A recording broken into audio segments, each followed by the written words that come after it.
David therefore departed thence, and escaped to the cave Adullam. And when his brethren and all his father's house heard it, they went down thither to him. And everyone that was in distress, and everyone that was in debt, and everyone that was discontented, gathered themselves unto him. And he became a captain over them, and there were with him about 400 men. And David went thence to Mizpeh of Moab, and he said unto the king of Moab, Let my father and my mother, I pray thee, come forth and be with you, till I know what God will do for me. And he brought them before the king of Moab, and they dwelt with him all the while that David was in the hold.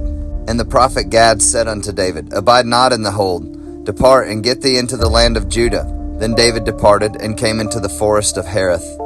When Saul heard that David was discovered, and the men that were with him, now Saul abode in Gibeah under a tree in Ramah, having his spear in his hand, and all his servants were standing about him. Then Saul said unto his servants that stood about him, Hear now, ye Benjamites, will the son of Jesse give every one of you fields and vineyards, and make you all captains of thousands and captains of hundreds? That all of you have conspired against me, and there is none that showeth me that my son hath made a league with the son of Jesse? And there is none of you that is sorry for me, or showeth unto me that my son hath stirred up my servant against me, to lie in wait, as at this day? Then answered Doeg the Edomite, which was set over the servants of Saul, and said, I saw the son of Jesse coming to Nob, to Ahimelech the son of Ahitub. And he inquired of the Lord for him, and gave him victuals, and gave him the sword of Goliath the Philistine.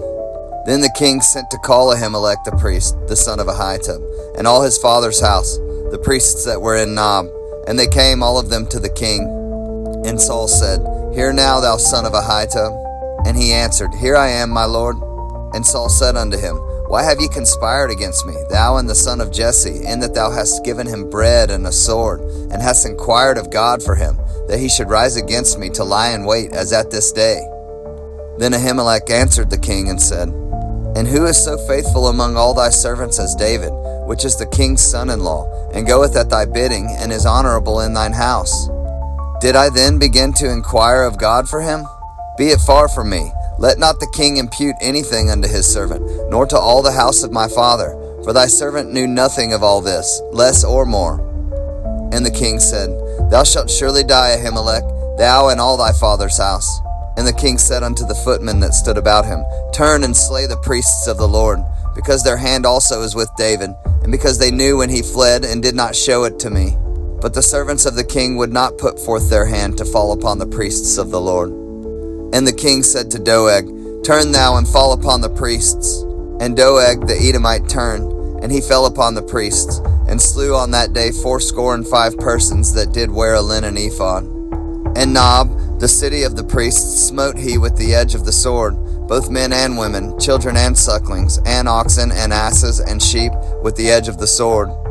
And one of the sons of Ahimelech, the son of Ahitub, named Abiathar, escaped and fled after David.